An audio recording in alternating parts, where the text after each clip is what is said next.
Je vous laisse en compagnie de Nafissatou Silla pour votre nouvelle rubrique Tarikhou Ramadan. Bonjour Nafissatou. Bonjour Anna Rocha.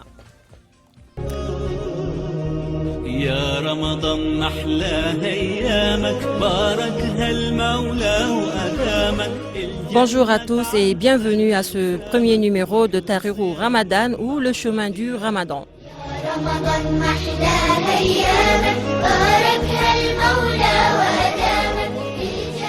Le Ramadan, mois de renforcement spirituel, mais aussi de privation en nourriture. Et en cette période, le travail s'ajuste aux exigences de ce mois béni, aussi bien dans l'administration publique que dans le privé. Des réaménagements d'horaires de travail sont effectués.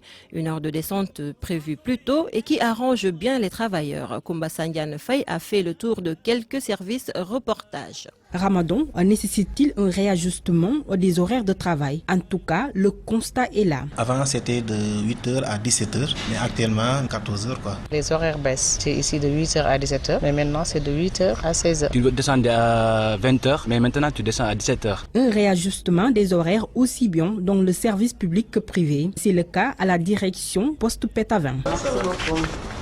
Au niveau des guichets, le personnel s'occupe des clients. Ici, les horaires de travail ne sont plus les mêmes. La direction notifie qu'au lieu de 17h, désormais, l'heure de descente est fixée à 14h. Mais attention, seules les femmes sont concernées. Ndiaga Samba, receveur des postes Dakar Pétavin. Ce sont elles qui s'occupent du repas. Il y a un traitement de faveur qui est appliqué durant ce mois béni. Tellement les femmes descendent à 14h. Une journée continue, pas de pause. La direction compte veiller à ce que cette mesure n'entrave en rien au bon déroulement du service. Maintenant, il y a une organisation interne au niveau de chaque service. On s'organise de telle sorte qu'on veille en tout cas au principe de continuité du service. Non, il n'y aura pas de... Justement, une dame, mais d'un autre service. Ce changement des horaires de travail s'opère aussi au niveau de sa direction. La mesure est bien accueillie. Le ministère de l'eau et de l'assainissement, ça va nous permettre vraiment de nous rapprocher de nos familles, de nos enfants, de nos maris aussi. Préparer le ndogo à temps. Et pour le respect de la journée continue, ceci n'est pas toujours évident, selon un autre travailleur dans le privé. Nous, on dit que je ne continue, mais des moments pour faire tes prières, c'est comme d'habitude. Le constat est presque général. Que la mesure soit faite par circulaire ou verbalement, les horaires ont changé dans les lieux de travail et parfois même dans les établissements scolaires.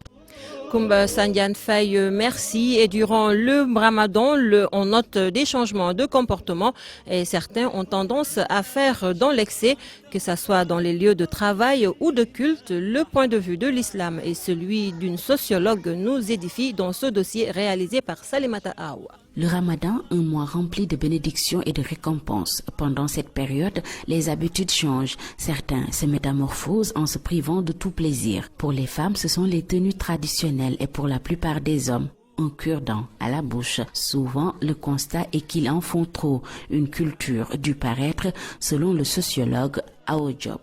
Nous sommes vraiment dans cette dimension qui finalement fait retomber dans le piège de la culture du paraître. On ne fait plus les choses pour nous-mêmes, par nous-mêmes, mais finalement on fait les choses en fonction de comment on est vu par l'autre. On fait les choses en fonction de l'image en fait qu'on est en train de renvoyer à l'autre. Cracher sur la voie publique, s'énerver en pleine circulation, autant de choses que la religion ne cautionne pas. Imam Aziz Sarr. Ce n'est pas seulement la période du Ramadan, les Sénégalais agissent souvent sans demi-mesure, mais un vrai musulman doit se conformer à la religion. Pour Ibrahima Diop, la majorité ignore les enseignements de l'islam, ce qui explique leur acte démesuré. Ils ne connaissent ni leur religion ni leur culture, c'est pourquoi ils doivent apprendre, sinon ils se muent dans la masse seulement et ce n'est pas bien. Souvent, les changements de comportement sont temporaires, que ce soit le port vestimentaire ou encore les mosquées qui accueillent davantage de fidèles. Selon toujours Imam Aziz Sarr, c'est une belle occasion pour se repentir et pour se parfaire mutuellement. Le changement de comportement doit être en phase avec les idéologies de l'islam. Par exemple, la civilisation, pas pour le paraître, mais cela doit être un véhicule. Nos interlocuteurs ont insisté sur le manque de temps des parents qui, selon eux, devaient profiter de cette période pour les orienter, tout en s'assurant qu'ils mettent en pratique les recommandations divines. C'est pourquoi, à la fin du Ramadan, chacun retourne à ses vieilles habitudes. Et puis, pendant le Ramadan, beaucoup font preuve de plus de générosité. Des familles démunies du village de Gat, dans le département de Bambey, ont reçu un appui financier de 22 millions de francs CFA. Un geste de l'ONG AEDS. Correspondance Babacar Diouf. Près de 1000 familles dans le seul village de Gat et ses amants sont servis. Un appui pour démarrer le mois de Ramadan. Bilal Fall, le chef de cabinet du maire de Ndangalma, apprécie. Pour cette action, parce que les populations en ont besoin en cette veille du mois béni Ramadan. Cela a coûté plus de 22 millions de francs. Modou Ndao, le secrétaire général de l'ONG donatrice AEDS. Le montant global s'élève à 22 200 000 francs. C'est réparti donc, comme vous l'avez vu, en denrées, en diverses denrées. À savoir donc, il y a une quantité importante de riz, 34 tonnes de riz, 342 bidons d'huile, 1 tonne de sucre, 180 pots de café. Donc voilà, et cela est destiné à 950 familles ici au niveau de Gat. Le geste va aussi toucher les malades des hôpitaux de la région et les détenus des maisons d'arrêt et de correction de Diourbel. Les malades qui sont à l'hôpital sont servis par ces repas. Ajoutez peut-être qu'il y a des visites également qui se font au niveau des prisons de la région, que ce soit à Bambey, à Diourbel. Le sous-préfet de Ngoï applaudit, non sans les inviter à penser aux autres couches vulnérables du département de Bambey. Mamadou Moustapha Tchandou. Leur demander de faire de sorte que l'ONG puisse également intervenir dans d'autres localités comme ils le font au niveau des autres régions. Étendre, n'est-ce pas, cet appui au niveau du département de Bambey. Les familles bénéficiaires ont reçu dattes, riz, huile, sucre et café. Bambey, RFM Babacar Diouf. Même chose à Louga où le conseil départemental, conscient de la pauvreté dans certaines zones, tente de redonner le sourire aux familles démunies. Pour ce mois béni de solidarité et de partage, le conseil départemental a distribué plus de 200 cartons de dons composés de produits alimentaires, une opération appuyée par des partenaires et qui va se poursuivre jusqu'au 15 mai dans tout le département de Louga. Abraham Paul Pouya. Le conseil départemental de Louga débourse plus de 10 millions de francs CFA pour le social en ce mois de Ramadan, une aide destinée aux familles démunies du département de Louga. Mbéry Sène est le président du conseil départemental. Que les gens puissent avoir quelque chose qui leur 3 jours de Ndogu, et je pense que ça c'est quelque chose d'extraordinaire. Et chaque année on fait ça.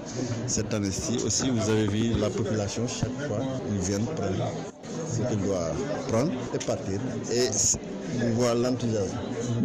On a d'autres projets, de l'eau, des forages, des puits et des mosquées dans le département. Et ça va commencer très bientôt, en deuxième phase. Pour cette première journée, plus de 200 cartons alimentaires ont été distribués par le président du conseil départemental Mbéry Silla en présence du représentant de l'ambassade des Émirats Arabes Unis. Cheikh Taha envoyé par l'ambassade 2 Vitale 500 grammes, 5 kilos de riz gros grain et 3 bouteilles d'huile et 5 kilos couscous marocain et 3 paquets de sucre. C'est ça le contenu du carton. Donc on a mené apparemment 200 cartons et 15 cartons de dates. Le conseil départemental de Louga veut ainsi accompagner les familles pour mieux préparer le Ramadan.